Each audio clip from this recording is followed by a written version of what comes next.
ప్రభువైన యేసుక్రీస్తు వారి నామములో ప్రియమైన ఆత్మీయులందరికీ వందనాలు. కలువరిగిరిలో యేసుక్రీస్తు వారు శిలువ మీద పలికిన 7వ మాటను మనం ధ్యానం చేయబోతున్నాం. లూకా శుభవార్త 23వ అధ్యాయం మనం చూసినట్లయితే 46వ వచనం నేను చదువుతున్నాను, చూడండి. అప్పుడు యేసు గొప్ప శబ్దముతో ఏకవేసి, తండ్రి, నీ చేతికి నా ఆత్మను అప్పగించున్నాను అనెను. ఆయన ఇలాగు చెప్పి ప్రాణము విడిచెను. చిన్న ప్రార్థన. పరిశుద్ధాత్ముడా నాయనా, నీకు వందనాలు. మీరు మాలో ఉండండి. నీ ఆత్మ సహాయం ద్వారా ఈ మాటను మా అందరికీ వివరించమని, మీరే మమ్మల్ని బలపరచమని యేసయ్య నామములో అడుగుచున్నాము తండ్రి, ఆమేన్. యేసుక్రీస్తు వారు గొప్ప శబ్దముతో కేకవేసి, తండ్రి, నా ఆత్మను నీకు అప్పగించుతున్నానని యేసుక్రీస్తు వారు తన ఆత్మని దేవునికి అప్పగించాడు. ఒక విషయాన్ని మీతో నేను పంచుకోవాలని ఆశపడుతున్నాను. సిలువలో యేసుక్రీస్తు వారు పలికిన 7 మాటల్లో 3 మాటలు ప్రజలకు ఒక సందేశాన్ని ఇస్తూ, మిగతా 4 మాటలో తన జీవితాన్ని గురించి మాట్లాడారు. ఇది ఆఖరి మాట. మనం ఆలోచించండి, ఏ వ్యక్తి అయినా సరే చనిపోయేటప్పుడు ఆ వ్యక్తి మాట్లాడే మాటలన్నీ కూడా చాలా విలువైనవని అందరూ శ్రద్ధగా వింటూ ఉంటారు. ఎందుకంటే దావీదు కూడా పలుకుతూ ఉంటాడు, సొలొమోనుతో చెప్తూ ఉంటాడు, నేను లోకులు పోయే ఆ యొక్క రీతిలో నేను కూడా వెళ్ళిపోతున్నానని చెప్తూ సొలొమోనుకి మంచి హితబోధ చేస్తాడు దావీదు. చాలా ఆత్మీయమైన సత్యాలు సొలొమోనుకి దావీదు చెప్పడం అనేది జరిగింది. అలాగే మన ఆధ్యాత్మిక జీవితాల్లో కూడా చివరి మాటలు చాలా ప్రాముఖ్యమైనవి. అవి మన జీవితాల్లో ఎన్నో వాళ్ళ అనుభవాల ద్వారా, వాళ్ళు నేర్చుకున్న ప్రయాసలు, వాళ్ళ అనుభవాల ద్వారా ఒక ఖరీదైన మాటలు మనకి తెలియజేస్తూ ఉంటాడు. కాబట్టి ఏ వ్యక్తి అయినా అలాంటి ఉన్నతమైన మాటలే మనకు తెలియజేస్తాడు. ఇక్కడ యేసుక్రీస్తు వారు కూడా ఈ చివరి మాటలు మన జీవితంలో అంత ప్రభావితం చేస్తున్నాయి. ఎందుకంటే యేసుక్రీస్తు వారు పలికి కొన్ని వేల సంవత్సరాలు అయిపోయినా ఇప్పటికీ కూడా యేసుక్రీస్తు వారు కొండ మీద చేసిన ప్రసంగాలు కానీ, సిలువలో పలికిన మాటలు కానీ నేటికి అనేకమైన వేల లక్షల కోట్ల ఆత్మల్ని రక్షణలోకి నడిపిస్తున్నాయి. కాబట్టి ఈ మాటను మనం శ్రద్ధగా జ్ఞానం చేద్దాం. మనిషి అనే మనము ఈ లోకంలోకి వచ్చాం కదండి. ఈ బాడీలో ప్రాణము, ఆత్మ, శరీరము 3 ఉంటాయి.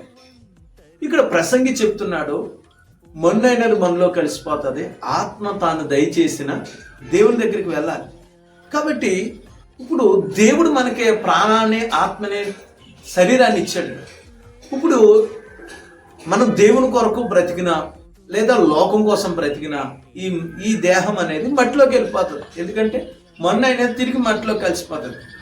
కాకపోతే ఈ ఆత్మ ఉన్నది చూశారు, ఈ ఆత్మ దేవుని దగ్గరికే వెళ్ళాలి అంటే ఈ భూమి మీద మనము మన పాపాల నిమిత్తము, మనం చేసిన పాపాలు, మన పూర్వీకుల పాపాలు, లేదా ఆదాము దగ్గర నుంచి వచ్చిన ప్రతి పాపం యొక్క ప్రభావం మన మీద ఉంది. కాబట్టి ఆ పాపానికి వచ్చే జీతం మరణము, నిత్య నరకం. కాబట్టి ఆ నరకం యొక్క ప్రభావం మన మీద ఉంటుంది.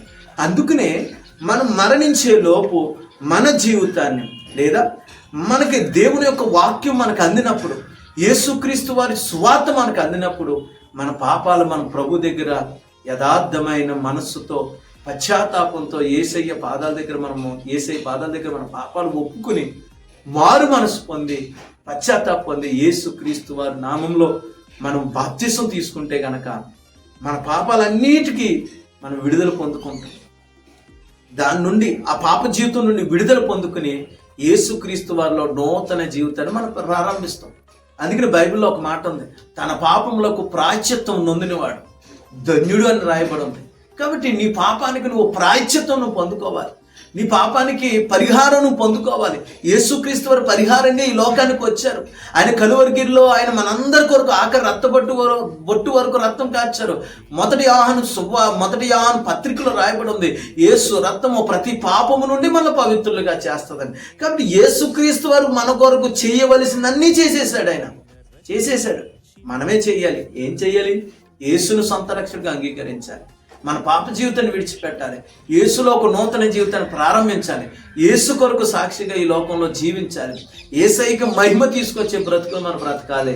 చివరిలో యేసయ్య చెప్పినట్లుగా, తండ్రి, నా ఆత్మను నీకు అప్పగిస్తానని ఒక విజయవంతమైన జీవితాన్ని జీవించి, దేవుని కొరకు గొప్ప జీవితాన్ని జీవించి మనం దేవునికి మన ఆత్మను అప్పగించాలి. ఈరోజు నీ ఆత్మను నువ్వు అప్పగించలేని పరిస్థితిలో ఉంటే, ఒకవేళ నువ్వు రక్షించబడకపోతే, నువ్వు మారు మనసు పొందకపోతే, పాపాలు విడిచిపెట్టకపోతే నీ ఆత్మ నరకానికి వెళ్ళిపోద్ది. ప్రియ సహోదరుడా, దయచేసి ఒక దైవజనుడిగా మిమ్మల్ని బ్రతిమలాడుకున్నాం. మీ ఆత్మ నరకానికి వెళ్ళకూడదనే దేవుని ఆత్మ ప్రేరేపణతో ఈ మాటలు మేము ముందుకు తీసుకొస్తున్నాను.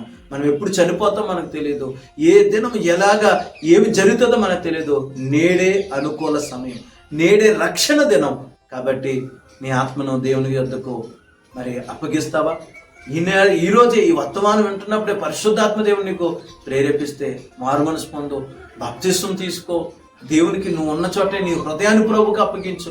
నీ ఆత్మను నరకానికి వెళ్ళిపోకుండా దేవుని రాజ్యానికి నీ ఆత్మ వెళ్ళేలాగా నువ్వు సిద్ధపడతావా? బైబిల్లో ఇదే మాట స్తెఫను గారు కూడా పలికారు. స్తెఫను గారు కూడా అదే చెప్పారు. అయ్యా, ఆ రాళ్లతో కొడుతున్నప్పుడు దేవుని కొరకు ఒక భారము కలిగి సేవ చేస్తున్న స్తెఫన్ని రాళ్లతో కొడుతుంటే ఆయన కూడా సిలువలో ఇదే మాట పలికాడు, తండ్రి నా ఆత్మ నీకు అప్పగిస్తున్నానని. కాబట్టి ఈరోజు మన ఆత్మను దేవునికి అప్పగించుకోండి. మన ఆత్మను పాతాలను కాదు, మన ఆత్మను దేవునికి అప్పగించుకోవాలి. అలాగ అప్పగించుకునే జీవితం మనం జీవించాలంటే దేవుని ఆత్మ సహాయం కావాలి. కాబట్టి ఆత్మ సహాయంతో నాతో పాటు చిన్న ప్రార్థన చేస్తావా? చిన్న ప్రార్థన చేద్దాం. దేవుడి మాటలు దీవించును గాక. ఆమె చిన్న ప్రార్థన నాతో పాటు కళ్ళు మూసుకొని ప్రార్థన.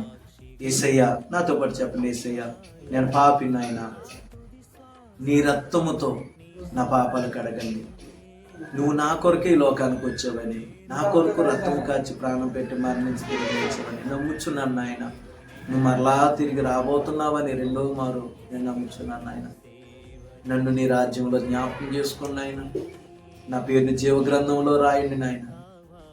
యేసయ్యా, నిన్ను నా దేవుడిగా అంగీకరిస్తున్నాను, నన్ను నీ కుమారునిగా అంగీకరించాలి. లోకంలో నీకు సాక్షిగా బ్రతుకుతాను నాయన.